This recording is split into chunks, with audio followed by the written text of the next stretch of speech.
Welcome into OutKick the show. I am your fearless leader, Clay Travis. I hope all of you had fabulous Mother's Day. I hope you thanked your own moms or the mothers in your lives with your kids. And we certainly had an awesome time over the weekend, and I hope you guys did as well. We got a lot to dive into, tons of stories right off the top. I hope you held on to those stocks. I hope you didn't sell them. If you had a little bit of dry powder, a little bit of money sitting on the side, I hope you put it into the stock market to make long-term smart decisions. We'll talk about all that and more, but I want to tell you right off the top, Prize Picks, America's #1 daily fantasy sports app. With Prize Picks, you against the number, whether you love the NBA, whether you love the NHL. If you're like me and you love watching daily Major League Baseball action, it's just you picking individual athletes, more or less, how they will perform. 2 or more, you put them together, and you can win a bundle much more than you put on the pick, up to 2,000 times your picks. And I'm going to be giving you picks as we usually do every single week. You can play it in California. You can play it in Texas. You can play it in Georgia. Nearly 40 states, 13 million people have downloaded this app. You're going to love it. It is a great deal of fun. And you can also win tickets to your biggest sporting events out there, including potentially the NBA Finals. Download the app today. Use code OutKick. You get $50 instantly after you play your first $5 lineup. That is code OutKick for $50 instantly after you play your first $5 lineup. Again, all over the country you can play. We'll have a pick for you later this week. Prize Picks, run your game. All right, we got a ton of stuff to dive into. Right off the top, I've been telling you this for as long as I can remember. Do not allow your emotions to drive the decisions that you make when it comes to your investments, to your 401k. I've told you for years and years, buy S&P 500 index funds. This is what I do with most of my investments. Don't look at the price if you're somebody who responds emotionally. I told you this when COVID happened and stock prices collapsed. I said it felt like the buying opportunity of a lifetime. I was right. When everything collapsed in April, when everybody was telling you, remember, things are not going well when they put it on the screen, right? Stock market's doing normal, not moving that much. It's not always in the corner of the screen. Stock market is gyrating. Oh my goodness, there's lots of emotion involved. Stock market's in the corner of the screen. If you have not been paying attention, more power to you. You are really steadfast. But the stock market is up, S&P 500, over 3% today. That means that we have nearly risen 1,000 points. I think it's over 900 points now since the bottom was hit in April. If you just didn't even look at stock prices, they basically are where they were at the start of the year. We're about to go positive on the year. I told you historically 8, 9, 10%, that is the norm. Every 10 years, your money's going to double. If you put it there, don't look at it at all. It's actually the smartest decision you can make. Warren Buffett, who just stepped down, Oracle of Omaha, he said the problem that most people have is, I'm paraphrasing here, they overtrade. He said if you only got to buy 20 stocks in your entire life, how much different would your decisions be? You'd probably make a lot better decisions. Buy and hold, buy good quality companies, buy S&P 500 index funds 90% of the time. The S&P 500 outperforms all the Wall Street brilliant people out there. It's really hard to beat the market. Buy the market, get 8, 9% a year, sit back. Every 10 years, you're going to double. Everybody is out there screaming at you on a day-to-day basis. I understand emotion gets the better of a lot of people, but I really hope you didn't buy high and sell low, because a lot of people did. A lot of people bought in at the height of the market. As soon as the market goes down, they panic, they sell. If you had just ignored everything, you're basically the exact same place you were in January. I think we're going to end up on the year. Maybe I'm wrong. What I do know is every 10 years, your stocks are going to double. You don't know what years it's going to happen. You don't know how things are going to go. I'm just here hammering this home because it's amazing how quickly things change. You might have seen me on Piers Morgan. I went on with Piers. Leftist out there screaming, oh my goodness, everything's going to fall apart. I told Piers Morgan then, I said, Piers, if stocks are not back to where they were on election day in 18 months, I will come on dressed as a clown on your program. Less than a month, they're already back above where they were on election day. I was right. You were right. If you bought and hold and didn't pay attention, you were right if you bought the dip. I just hope you didn't sell. That is my PSA to start the day. Now, this is an amazing Mother's Day weekend. We had a lot of incredible details out there. First of all, you guys know I went to Israel in December. The last American Israeli hostage has been released. Edon Alexander is back with his mom. She found out that he was going to be back on Mother's Day. There's video up. I encourage you to go check it out if you are a parent. I cannot imagine. I met with many of the parents of hostages when I was in Israel. Over 500 days, many of these people have not been able to sleep. I cannot imagine the hell that they have been through to finally get the last American hostage back. It is a day of immense celebration. China trade deal. The reason the stock market is skyrocketing is we have the formulation of a China trade deal that was put in place in, I believe, Switzerland was where that negotiation happened. 90 days to get everything officially ironed out. Trump is going to take care, I think, and we're going to end up with a better trade deal with China than we have had in a very, very long time. India, Pakistan. We talked some on Clay and Buck, certainly about the danger that was potentially embedded there. It has now, to a large extent, subsided thanks to the work of Senator Marco Rubio. By the way, I'm going to be following this. I haven't talked about it very much. The Diddy trial has started in New York City. I was reading some of the early opening arguments there. We're going to be talking about this quite a lot. But all of that big picture is what was going on over the course of the weekend. Fabulously busy weekend with great deals, including I'm probably going to get into at some point why I think prescription drug prices are out of control and Trump is going up against that as well. But let's dive into the weekend that was in sports. I thought for a minute that this was going to turn into the ultimate OutKick story. Bill Belichick's 24-year-old girlfriend was competing to try to be Miss Maine. She did not win. There was also a trans competitor. I thought for a minute Joe Kinsey was covering it for OutKick. I thought for a minute that we might end up with Bill Belichick's 24-year-old girlfriend losing to a trans Miss Maine competitor, which would have been sort of OutKick story nirvana. Did not happen. She did not win. But the fallout of the disastrous CBS News interview for Bill Belichick continues because now he's going to have to sit with Michael Strahan for an interview. I believe that's going to air on Good Morning America on Friday. That is not a good sign. When you keep having to do exclusive interviews to talk about your personal life, this is the antithesis of everything that Bill Belichick stood for during his entire tenure as the New England Patriots coach. It was do your job. The minute this video came out, I said Belichick was not doing his job. He would hate the distraction that he has now created. Whatever you think about having a 50-year younger girlfriend, he can make whatever choice he wants to in his personal life. The idea that he decided she needed to be employed in some way by the Bill Belichick apparatus and be there every day at the University of North Carolina and be sitting off to the side for an interview, it was and is an unmitigated disaster. And I think a lot of people are asking of Belichick, what are you doing here? You've become the distraction for your football program that you abhorred for your entire coaching tenure in New England. I think it's fair to ask whether Bill Belichick has lost his coaching fastball. I also think it's fair to ask, in a college recruiting era, how do you think moms and grandmas are responding to Bill Belichick now compared to how they would have if he had just not had a public-facing girlfriend? It's not only that he's got the girlfriend, it's that he's embedded her in every aspect of his life. I think this has turned into a huge mess for North Carolina. Now, the reality is winning can cure everything. So if North Carolina goes out, he remains the coach, and he wins 9 games in year one, nobody's going to care about the girlfriend. But if he goes out and they go 4-8, they go 5-7, I think he's going to get fired.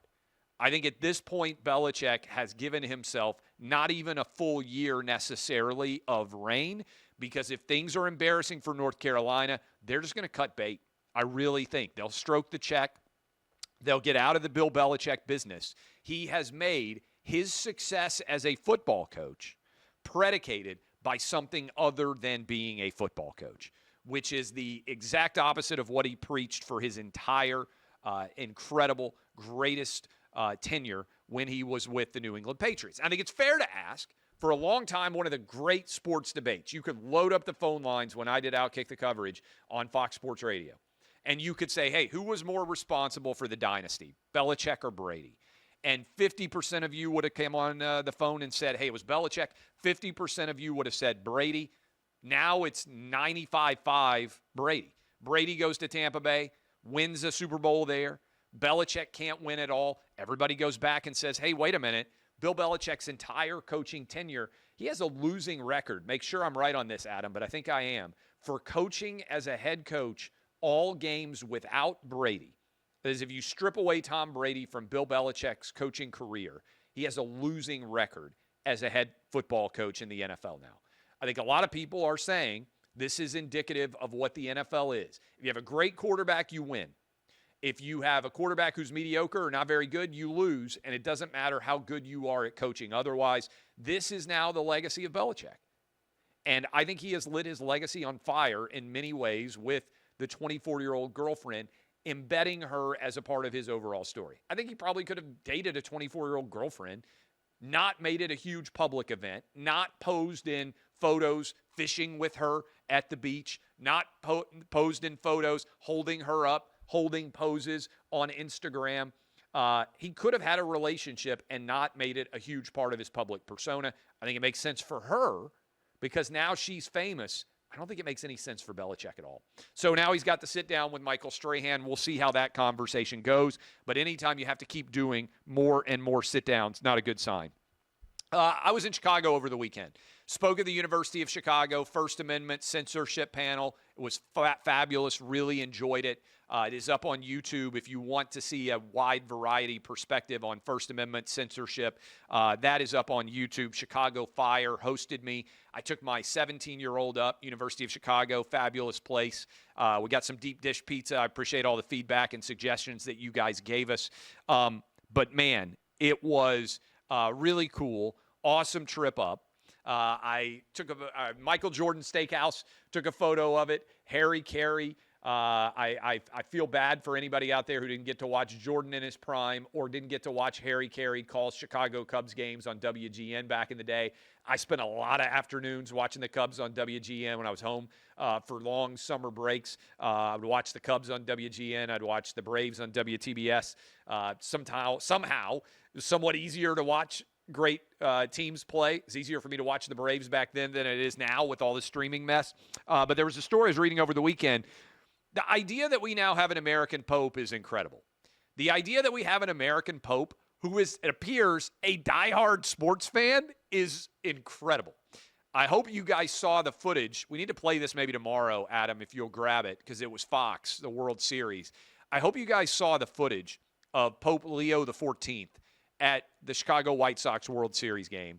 Fabulous. But also in the New York Times over the weekend, they have tracked down his brother, and they got a bunch of different stories from some of his friends. Turns out he is a diehard Villanova basketball fan. He went to Villanova undergrad, according to reports. Also a huge Chicago Bulls fan. And that in his spare time, he will still sit around and talk sports with his friends and family because he's a diehard sports fan. And I just never believed. I was fortunate enough to get to go to Vatican City a couple of years ago with my family, toured Italy. I've only been once. It was an awesome trip. But I remember asking our tour guide then, will we ever get an American Pope? They said probably not, because America is so popular geopolitically in the world, the idea powerful that we're not going to be able to get a Pope. I never would have believed there would be a Pope who you could sit around and just talk about American sports with. I think it's tremendous for American Catholics.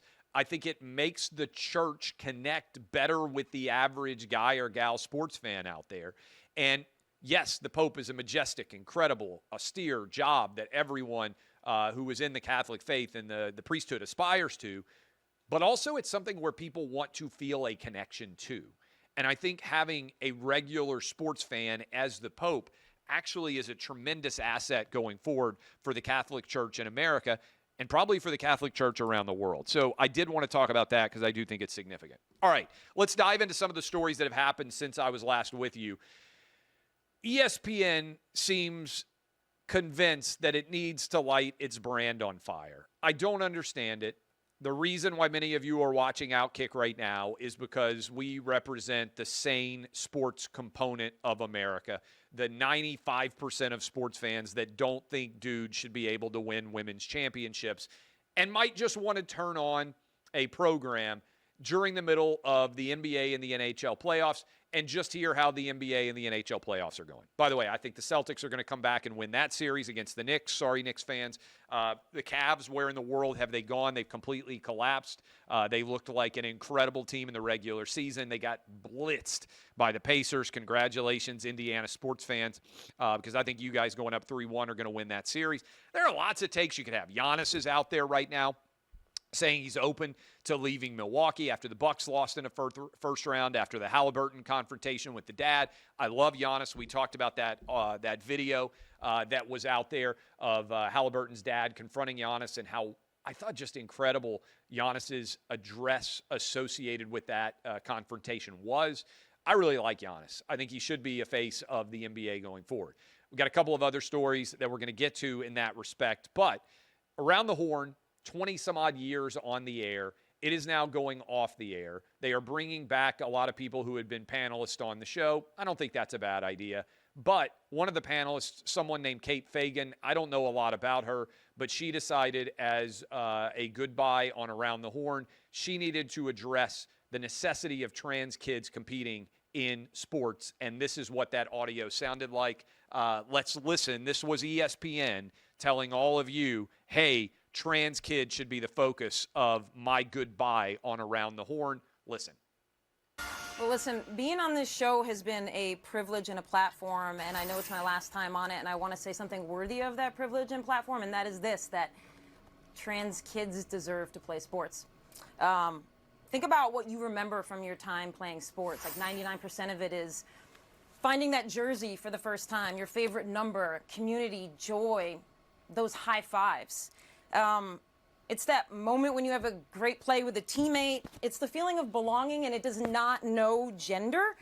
And trans kids deserve that the same as everybody else does. And Tony, this space has, on Around the Horn, it's been about diversity and inclusion, lifting up new voices, because sports is joy and sports is humanity. And the more people who have that, the better. And Tony, I love you. So thanks for having me back on. Okay, my response on this is trans kids can play sports. They can play on sports leagues all over the country. This is not an issue.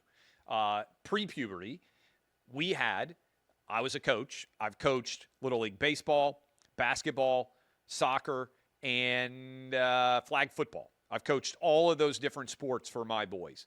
When I coached our 10U team, the best kid on our team was a girl. She was the best pitcher. She could throw it the hardest. She could hit it the farthest. She was the best player.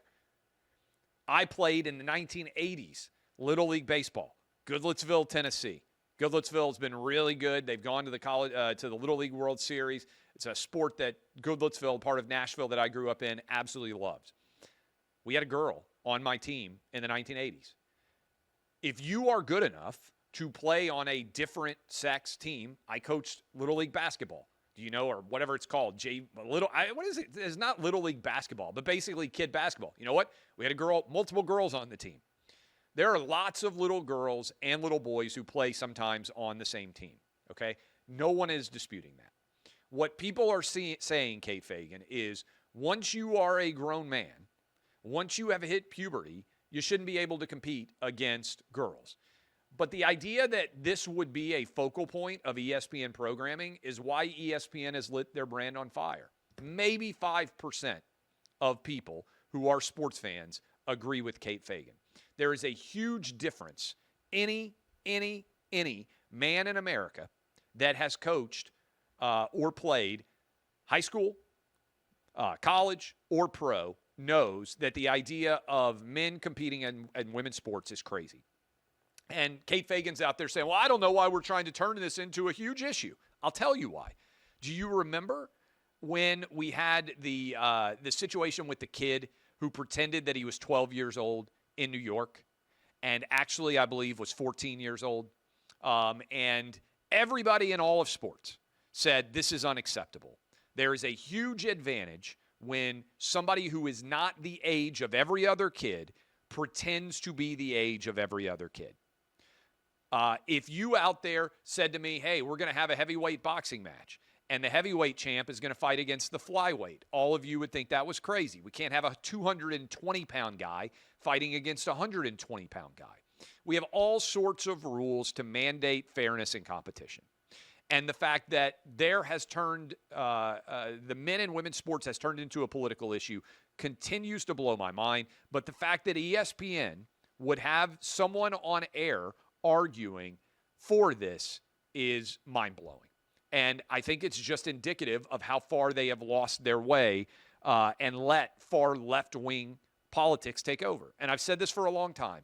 OutKick is the only sports media site that will say a simple truth. Men should not be competing against women in women's sports. I'm glad we employ Riley Gaines.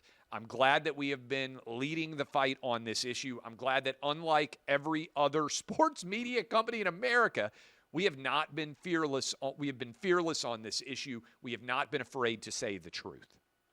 And one reason that I think we continue to grow, why this show's blown up, why the OutKick audience keeps setting record numbers at OutKick.com, why all of our shows continue to grow, is because there's a knife fight for the 20% of woke sports fans out there to see who can be the wokest, like Kate Fagan on ESPN. And then meanwhile, there's OutKick serving the 80% of normal sports fans, the 95% of men that I believe have this opinion on this issue. And ESPN continues to light its brand on fire. A couple of other stories that are out there that I want to make sure I hit. Speaking of light its brand on fire, is it AJ, whatever her name is, Wilson, the women's basketball player in the WNBA? I'm reading this morning, doing all my prep. I read the New York Times, so you don't have to. I read the Washington Post. Got a Washington Post reporter. I read the Washington Post, so you don't have to. Every single day to get ready for all my shows. Front page New York Times sports section this morning is an article about AJ. I'm just going to call her AJ Wilson. She's evidently the best basketball player in the WNBA. And let's see how Adam says that I should be Aja, almost like Asia. Okay, Aja, almost like Asia. She is complaining because she doesn't get enough attention and she doesn't make enough money. And she said, I flagged this. I think I took a picture of it so I could read it accurately for all of you. This is from today's New York Times.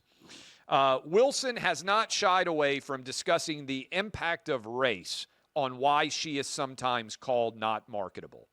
It's 100% about race, she said. This is a direct quote. And it's one of those things where we can sit there and say that all the time, but there's always going to be someone that's like, well, no, you're just making it about race. Well, I hate to be the guy, but you just said it's 100% about race. So you can't complain that there's somebody out there that's always like, well, so you're just making it about race. I don't think there's more than 100%. You just said it's 100% about race, okay? Am I wrong, or is Serena Williams a black woman? It's possible that I'm wrong. Is Naomi Osaka also a black woman? They make more money than any women's athletes in the world. Serena Williams, I believe, is the highest earning female athlete of all time off the court. Adam, look that up and see if anybody else has ever made more. Serena Williams is a black woman. She also happens to be the best at tennis, which people really care about. Women's tennis, a lot of times, just as popular, you look at the ratings, as men's tennis. As a result, Serena Williams has made major bank. We're going to talk about Michael Jordan in a minute, but correct me if I'm wrong, but Michael Jordan has sold a lot of tennis shoes. More tennis shoes than anyone in the history of the world in terms of branded tennis shoes with his name on them. In fact, when I wrote Republicans Buy Sneakers Too, the Air Jordan brand was still so powerful, and I bet it's still true to this day, that Michael Jordan was still selling more tennis shoes than every current NBA player combined at that point in time. Michael Jordan's a black guy. Race has nothing to do with whether Aja Wilson is or is not marketable. It's because most people don't care about women's basketball. And instead of embracing the person who has made people care more about women's basketball than anyone in the last generation, Caitlin Clark, everybody in the WNBA seems just absolutely focused on trying to tear her down. So you can't tell me that your lack of markability is 100% about race when there are many examples of black people who have sold quite a lot of gear, both men and women, that has nothing at all to do with race. What it has to do with is people buy gear in general from individuals who are supremely successful in sports that the most people care about, in general. And nobody really cares about the WNBA. So instead of saying something like, hey, you know what? We have to grow the brand of the WNBA to the point where everybody wants to buy our shoes. Instead of saying something like, hey, you know, the WNBA has existed since, what is it, like 1995 and never made a profit? It may be the only business in America that has existed for 30-ish years and has never made a dollar in profit that whole time. The NBA has floated the WNBA continuing to exist. Instead of complaining, maybe build a new audience that cares about your brand and your sport based on the fact that you now have a lot of opportunity out there to grow. Naomi Osaka, Adam's trying to correct me, he says is Japanese. I think she's part Japanese, part black. Do a dive there. I think she identified for purposes of the Olympics maybe as Japanese, but I'm pretty sure Naomi Osaka is of mixed race, and she has made an absolute bundle. But, I mean, again, these quotes, you get the benefit of having a huge profile in the New York Times to grow, theoretically, your brand and the business. And then you say it's 100% about race.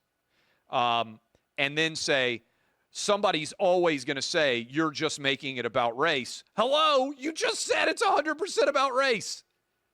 Your success in selling shoes has a lot more to do with the sport you play than the race you are. Otherwise, explain to me Michael Jordan, or explain to me Serena Williams. Naomi Osaka, I am correct. Haitian and Japanese, born in Japan, FYI out there, and has made tens of millions of dollars and hasn't even won that much. Naomi Osaka hasn't won a tournament in a long time. Tennis stars make so much money because the average person who plays tennis also has a lot of money. By the way, Tiger Woods made a little bit of money back in the day.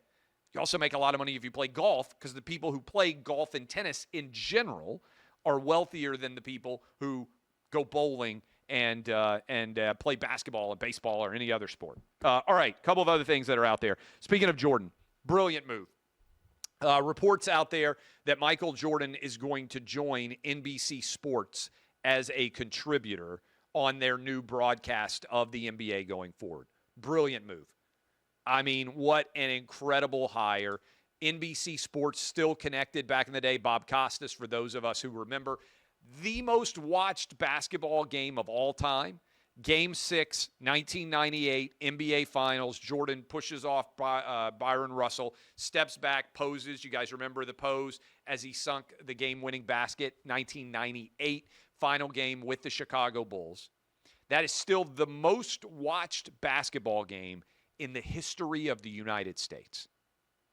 More people watched Michael Jordan, the documentary about Michael Jordan in 2020. Do you remember that great documentary that ESPN put on when there was no other games going on. Everybody sat back and watched that documentary. More people watched that than watched the NBA Finals with LeBron James in 2020.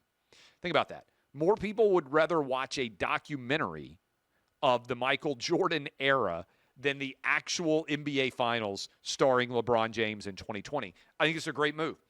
The NBA should lean more back on the NBA is fantastic era. They should turn the page on LeBron James. They should embrace going forward Michael Jordan as a big difference maker for their overall performance and of the league as they get set for the next generation.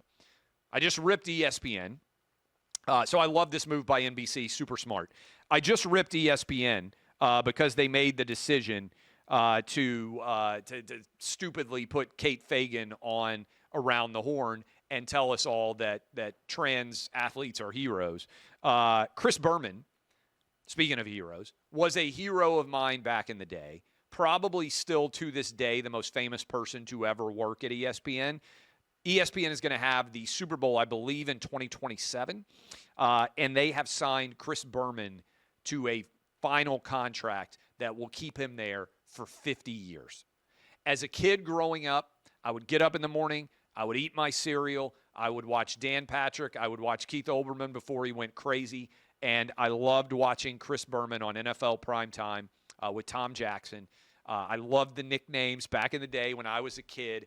That is the brand that ESPN created that has value, that they have allowed their current talent to destroy. But I give them credit for going back in time. The Chris Bermans of the world, the Dick Vitales, who they continue to focus on, the Stuart Scotts that they helped to build, the Linda Cohns, like I said, the Dan Patricks and the Keith Olbermanns before Keith Olbermann went insane and started ranting from his balcony overlooking Central Park and looking like a guy in a straitjacket. Before Keith Olbermann went insane back in those days was a fabulous era. I think we have a couple of more clips. I wanted to play this. I was talking about the trans issue since ESPN is all fired up about it. Roy Cooper, former governor of North Carolina. I can't believe this is real. I want to give Roy Cooper credit here because he's got a Sundrop backpack. Sundrop, old school, Southern soda. So that's the one thing. I'm going to say one positive thing about Roy Cooper. He's going to try to get in an Uber or a Lyft, whatever it is, and they have the door locked for him, so he can't run away. I believe this is, let me know whose video. You might be able to see whose video this is. I want to give them credit. They have a reporter walking up here and asking a simple question. This is North Carolina, southern state. Hey, Governor Cooper, why do you support men and women's athletics? Watch him panic. This is freaking North Carolina. We're not talking about Massachusetts. We're not talking about California. This guy talking about running for the Senate. And the question is simple. This is from townhall.com. Their reporter. Watch this. Watch the panic. Can you believe this is real life? Because I really can't. Governor Cooper? Yeah. Why do you support men being able to play women's sports? Can you let me in, please? I'm Roy. Governor Cooper? Why do you support men being able to play women's sports? Governor Cooper, could you please answer the question? Governor Cooper, are there more than two genders? Guy can't even answer in North Carolina, hey, Governor, why do you want dudes pretending to be chicks playing women's sports?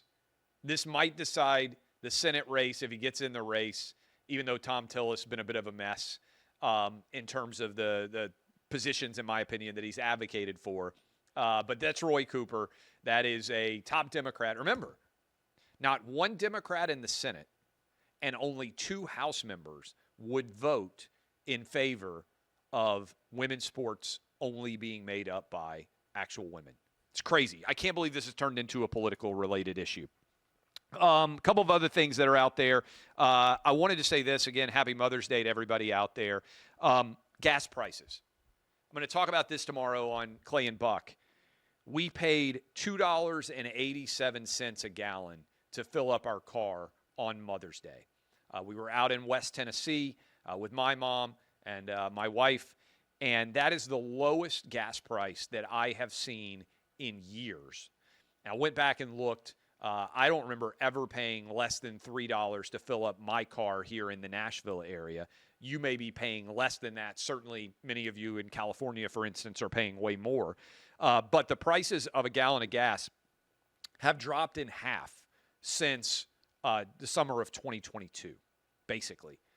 How much coverage have you seen on gas prices collapsing compared to how much coverage you've seen on the price of eggs, which, by the way, are now coming back down too? The average person, I would submit to you, judges cost of goods by and large by what they pay for gas and groceries. Both are down since Trump came into office, and both are down tremendously compared to what was happening during the Biden era. But just a question for all of you. How many stories have you seen about the price of gas collapsing?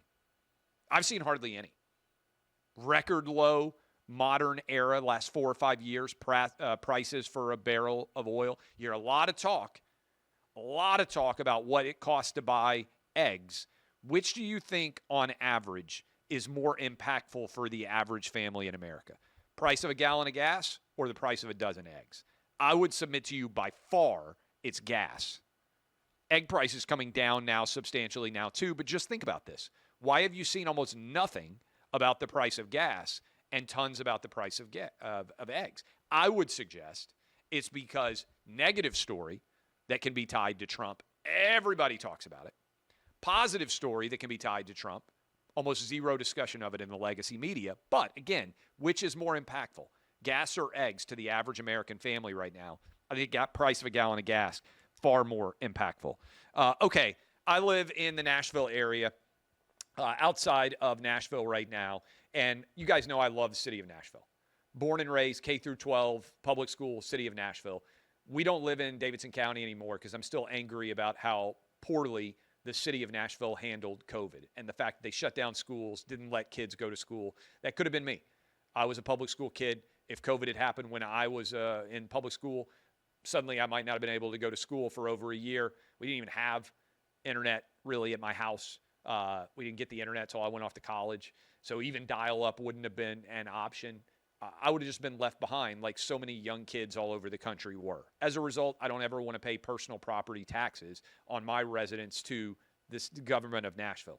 This got me a little bit concerned. Let me tell you, from 1991 to 2015, as Nashville grew into a real successful, vibrant city, we had 3 great Democrat, but pro-business, moderate, normal, just normal dude Democrat governors. Phil Bredesen, starting in 91, followed by Bill Purcell, followed by Carl Dean. Carl Dean actually was one of my law school professors at Vanderbilt back in the day. I loved him. All 3 of those guys had double terms, 8 years in office. So from 1991, it's when I was a kid, still in school, in public schools in Nashville, to 2015, Nashville had great leadership, 24 years of elite leadership. Since then, we had a mayor who had to resign because she was allegedly sleeping with her security guard in local city cemeteries. Not ideal. We had a mayor who was Cooper. That was Megan Barry. Cooper was the mayor during the COVID era, and he was a disaster. Shut down schools, kept them closed, shut down businesses, all sorts of ridiculousness. And now we got this new guy, O'Connell, Freddie O'Connell. And Freddie O'Connell is mad because the federal government has come to Nashville and they're saying, hey, you know what? There's a lot of illegal immigrants here. We need to make sure that we are fully making sure that there aren't violent illegals in Nashville. Seems like a very rational perspective. This is how Nashville's new leader responded to that. This is a clip over the weekend. Freddie O'Connell, watch this. This is a tough moment, and I am heartbroken that today many of our neighbors in Nashville are experiencing fear over family separation rather than the safety we all deserve. The trauma inflicted on families is long-lasting, and I'm doing everything in my power, consistent with applicable law, to protect anyone who calls Nashville home. What's clear today is that people who do not share our values of safety and community have the authority to cause deep community harms. Immigration enforcement is a federal responsibility. MMPD officers are not ICE. What's clear is that federal and state authorities are intent on enforcing immigration law. Their approach is not our understanding of what a Nashville for all of us looks like, and we're grateful to our community partners who make all of our residents feel welcome. We'll be launching a new fund called the Belonging Fund. We want to make sure that the immigrant community in this town knows that we have their back, and the fund will raise dollars that'll support the needs of our immigrant community, especially those who've been affected by the ICE raids yesterday, providing funds to support childcare, transportation, housing assistance, food insecurity, and really anything else that they need. You can tell this is a first-of-its-kind fund supporting our immigrant and refugee community in moments of crisis, which have been many in that community over the past several weeks, and it will be online today. Mayors matter. Ask New York City. Ask L.A. Ask Chicago. 3 biggest cities in America. They have had a series of disaster mayors, one after the other. I'm afraid that Nashville is starting to follow in their path. Again, we had from 1991 to 2015 elite, smart, pro-business. They were Democrats, but they were rational and they were reasonable and they delivered well for the city and state. I got really nervous when I saw what happened with Megan Barry, when I saw what happened with Cooper, when I saw what happened and is happening now with O'Connell. Remember, they wanted to give us, City of Nashville, they wanted to give us, I know this, we talked about it on the radio show, the Republican National Convention. Milwaukee got it. They got a Democrat mayor. They came to Nashville and they said, we want the Republican National Convention in Nashville. This will have hundreds of millions of dollars in positive impact. City of Nashville said no. Mayor said no. Milwaukee's got a Democrat mayor. He said, heck, I want the DNC, I want the RNC. As a kid who grew up in Nashville, I want Nashville to have the Democrat National Convention. I want Nashville to have the Republican National Convention. I want Nashville to have the Super Bowl. I want Nashville to have the Final Four. I want Nashville to have WrestleMania. I want every big event that can come to the city of Nashville to come here. They said no. That's a problem. We have got, I think, so much success in this city and in this state that the state is now having to cover for the, frankly, poor management that's happening in Nashville. And we have seen this happen in cities like New York and LA and Chicago. My concern is all the success has led to failed leadership and an idea that who the leader is doesn't matter. I think it matters a lot in the city of Nashville. I think the city of Nashville is making poor choices, and I think at some point a rising tide that has lifted all boats will start to take on some water, and that's where I'm concerned now. Great leadership from 91 to 2015, really poor leadership over the last decade. The work that they did to put the city of Nashville in a great position is why everything has grown so much. But I think people are getting lazy. I think they've forgotten about the work that's required to be a dominant, successful city in a global era. And I think the leadership is not up to the quality of the people of Nashville or to the people of the surrounding communities of Nashville and the state of Tennessee. And I think we need to be on top of it. All right, last bit of news. Eagles-Cowboys officially, I think, set. Adam, correct me if I'm wrong, September 4th, opening Thursday night game. Jalen Hurts going up against Dak Prescott with the Dallas Cowboys now having, we'll see how Pickles, remember my friend Buck on the show memorably called George Pickett, George Pickles, and we will see how exactly that all goes going forward. But love all of you. We'll be back tomorrow. Hope you held on to your stock market about to close for the day, and it is approaching a new yearly high. Hopefully we'll get there at some point in the months ahead. Thursday, September 4th, 8:20 Eastern, official NFL kickoff. Like I said, Eagles, Cowboys. Cannot wait for that. DBAP unless you need to SBAP. I'm Clay Travis. This has been OutKick, the show.